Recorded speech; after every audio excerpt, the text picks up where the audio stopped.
Donald Trump सत्ता में आए हैं तो अपने किए वादों को भी पूरा करेंगे ही और उसके लिए गाजा पट्टी में इजराइल से उन्होंने युद्ध विराम करवा ही दिया और उनके 100 दिन के अंदर रूस और यूक्रेन युद्ध के खत्म करवाने के दावे पर भी उन्होंने काम शुरू कर दिया है। चाहे फिर जेलेंस्की को मीठी धमकी देना हो या फिर पुतिन से मीठी मीठी बातें करना, ये साम दाम दंड भेद सब कुछ अपना रहे हैं।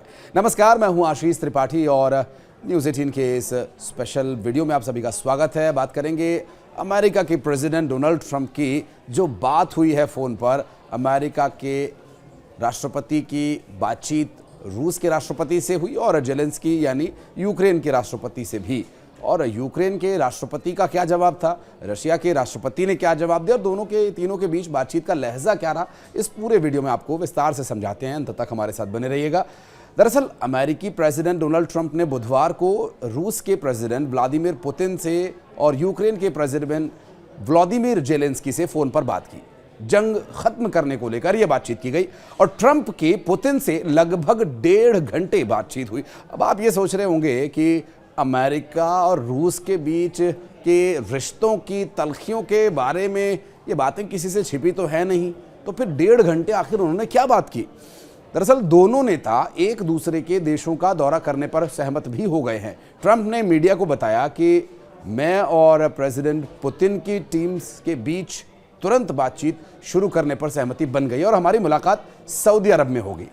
तो आप कंडीशनिंग मार्क तो समझ ही गए होंगे कि ये जो कंडीशन है एक दूसरे के देश का दौरा करने की, पहले सऊदी अरब में दोनों मिलेंगे। एक नो मैंस लैंड यानी अमेरिका के लिए और रशिया के लिए, दोनों के लिए एक नो मैंस लैंड है। दोनों ही इस देश में एक सामान्य नागरिक की तरह मिलेंगे। हालांकि दोनों राष्ट्रपति हैं तो उनका प्रोटोकॉल तो फॉलो करेगा ही सऊदी अरब का प्रशासन। लेकिन ट्रंप ने यूक्रेन में नए सिरे से आम चुनाव की जरूरत बताई और उधर ट्रंप प्रशासन ने यूक्रेन को एक बड़ा झटका भी दे दिया। बेल्जियम में नाटो मुख्यालय में अमेरिकी रक्षा मंत्री पीट हेगसेथ ने यह साफ कर दिया है कि अमेरिका अब यूक्रेन को पहले की तरह बड़ी आर्थिक और सैन्य सहायता नहीं देगा। उन्होंने यह भी कहा कि ट्रंप यूक्रेन की नाटो में सदस्यता का समर्थन नहीं करता है। और हेगसेथ ने यह भी कहा कि यूक्रेन के लिए 2014 से पहले की सीमाओं पर लौटना अब असंभव है। अमेरिका रूस के साथ किसी भी शांति समझौते के लिए यूक्रेन में सैनिक नहीं भेजेगा। अमेरिकी प्रेसिडेंट डोनाल्ड ट्रंप इस बयान की यूक्रेन किसी भी दिन रूस का हो सकता है से जेलेंस्की घबराए हुए हैं। स्वाभाविक सी बात है, क्योंकि एक इंटरव्यू में अमेरिका के प्रेसिडेंट ने कहा था कि अमेरिका ने यूक्रेन की जंग में जितनी मदद की है उसे वो वापस भी लेने में जरा हिचकिचाएंगे भी नहीं, क्योंकि अमेरिका को चाहिए वो $1500 बिलियन के दुर्लभ खनिज जिन्हें रेयर कहा जाता है अंग्रेजी में। जी हाँ, तो यूक्रेनी राष्ट्रपति जेलेंस्की को लगभग धमकाते हुए उन्होंने कहा था कि अगर उन्होंने ट्रंप की बात नहीं मानी तो अमेरिका यूक्रेन को और मदद देना बंद कर देगा और जो मदद दी गई है उसे वापस लेगा। ट्रंप ने यह कहा कि अमेरिकी मदद के बिना यूक्रेन कमजोर पड़ जाएगा और इसके बाद रशिया किसी भी दिन उसे अपने हिस्से में मिला सकता है। ट्रंप इससे पहले भी कह चुके हैं कि अमेरिका 3 साल से यूक्रेन की आर्थिक मदद करता आ रहा है। अब वे चाहते हैं कि यूक्रेन रेयर अर्थ मटेरियल्स दे करके अपना कर्ज उतारे। तो ये फ्रेंडशिप तो है लेकिन इसमें कंडीशनिंग है, शर्तें हैं। वो शर्तों को पूरा क्या करेगा यूक्रेन। और चूंकि जेलेंस्की से जो बातचीत हुई है, जेलेंस्की का जवाब क्या था आगे आप सुनेंगे तो आप समझ जाएंगे कि उसका आगे क्या रवैया रहने वाला है। क्योंकि ट्रंप ने कहा कि यूक्रेन के पास मूल्यवान खजाना है और मैं ये चाहता हूँ, यानी अमेरिका ये चाहता है कि हमारा जो पैसा है वो सुरक्षित रहे। तो उन्होंने मदद नहीं की है, वो एक तरह की इन्वेस्टमेंट उन्होंने की थी। और इस दुनिया का दस्तूर है प्यारे, इस हाथ ले उस दे दे। अब क्योंकि हमारे करोड़ों डॉलर खर्च हो चुके हैं, प्रेसिडेंट ट्रंप का ये कहना है, और वो किस तरह से वापस होंगे। यूक्रेन हमारे साथ चाहे तो डील भी कर सकता है, यानी इसे ऑफिशियल भी हम कर सकते हैं कि मदद नहीं, ये एक व्यापार था, ये एक समझौता था कि हम आपकी यहाँ मदद करेंगे, आप हमें फला फला कंडीशन में फला फला मदद कीजिए। अगर वो नहीं चाहता तो कोई बात नहीं, वो किसी भी दिन रूस में मिल जाएगा।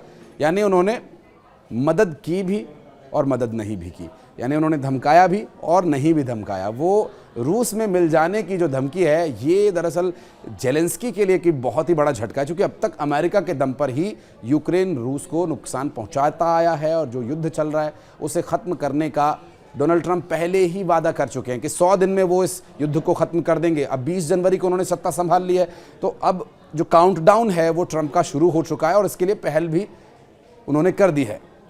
उनका जो अपना इन्वेस्टमेंट यानी अमेरिका का जो इन्वेस्टमेंट है, यानी जो मदद उन्होंने की थी, वो पैसा कहाँ जा रहा है, अपना पैसा वापस भी वो चाहते हैं रेयर अर्थ मटेरियल के तौर पर ही मिल जाए, क्योंकि ये रेयर अर्थ मटेरियल यूक्रेन भले ही इसे ना बेचे, एक खनिज के रूप में इनके पास पड़ा रहा है, लेकिन अगर ये अमेरिका पहुंच जाता है तो अमेरिका को 3 से 4 गुना ज़्यादा इसका फ़ायदा होगा। यानी $1500 बिलियन के ये मटेरियल्स हैं। अब आप सोचिए कि अमेरिका इससे कितना लाभ लेगा, क्योंकि 17 एलिमेंट्स हैं जो एक ग्रुप के हैं, जो कंज्यूमर इलेक्ट्रॉनिक्स से लेकर मिलिट्री इक्विपमेंट्स तक में इस्तेमाल होते आए हैं, और इसका उपयोग आईटी इंडस्ट्रीज, सौर ऊर्जा, केमिकल इंडस्ट्रीज के अलावा आधुनिक तकनीकी और ऑयल रिफाइनरीज में भी किया जाता है। कई अन्य इंडस्ट्रीज में भी इसकी आवश्यकता पड़ती है। और ट्रंप के बयान पर रूस का बयान भी आ गया। राष्ट्रपति पुतिन ने जो फ़ोन पर बातचीत की थी, उससे पहले उनके प्रवक्ता दिमित्री पेस्कोव ने कहा कि यूक्रेन का एक बड़ा हिस्सा रूस के साथ दोबारा जाना चाहता है और ऐसा पहले ही हो चुका है।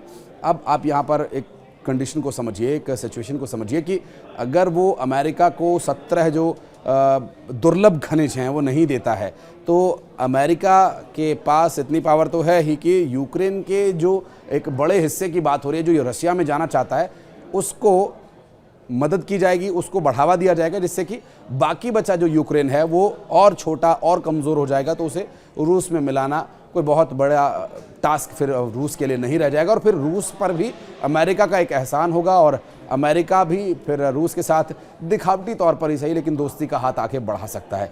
पेस्कोव ने कहा कि ये एक सच्चाई है जो ज़मीनी स्तर पर साकार हुई है और रूस में अब 4 नए क्षेत्र मिल गए हैं। यूक्रेन में लोग कई खतरों के बावजूद रूस में शामिल होने के लिए जनमत संग्रह के साथ वोटिंग तक के लिए तैयार है। तो वहीं दूसरी तरफ यूक्रेन के प्रेसिडेंट के बयान से भी ये साबित हो गया कि जेलेंस्की दबाव में है। खनिज देंगे या नहीं ये तो स्पष्ट नहीं है, लेकिन उनका बयान काफ़ी कुछ कह रहा है। यूक्रेन के राष्ट्रपति व्लादिमीर जेलेंस्की ने मंगलवार को कहा कि यूक्रेन जंग रोकने के लिए रूस के साथ ज़मीन की अदला बदली को भी तैयार है। ब्रिटिश अखबार को दिए गए एक इंटरव्यू में जेलेंस्की ने यह कहा था कि यदि ट्रंप रूस और यूक्रेन को एक मंच पर लाने में सफल होते हैं तो ये मुमकिन है।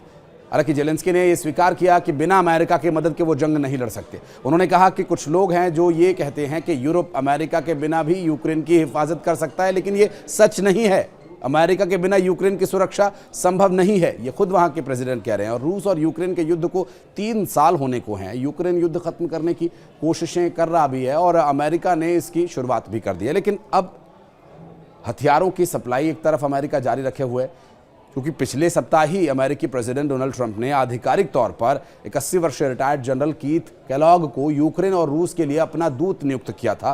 केलॉग 14 से लेकर 16 फरवरी तक म्यूनिख में हैं और सहयोगियों के साथ यूक्रेन में शांति पर चर्चा भी करेंगे, लेकिन हथियार की सप्लाई भी हो रही है। हथियारों के साथ शांति की बात थोड़ा सा समझना पड़ेगा। इसके अलावा वो जल्द ही यूक्रेन भी जाने वाले हैं। सोमवार को यानी बीते दिन केलॉग के द्वारा जो कहा गया, बीते सोमवार को बाइडेन के कार्यकाल में मंजूरी इसको मिली थी कि ये हथियार भेजे जाएंगे, इसलिए भेजा जा रहा है। बाइडेन के अपने कार्यकाल के दौरान यूक्रेन को $65 अरब से ज़्यादा की सुरक्षा सहायता को मंजूरी दी भी गई थी। अब देखना ये होगा कि फ़ोन पर बात हुई तो क्या अब मुलाकात भी होगी, और मुलाकात हुई तो फिर क्या बात होगी।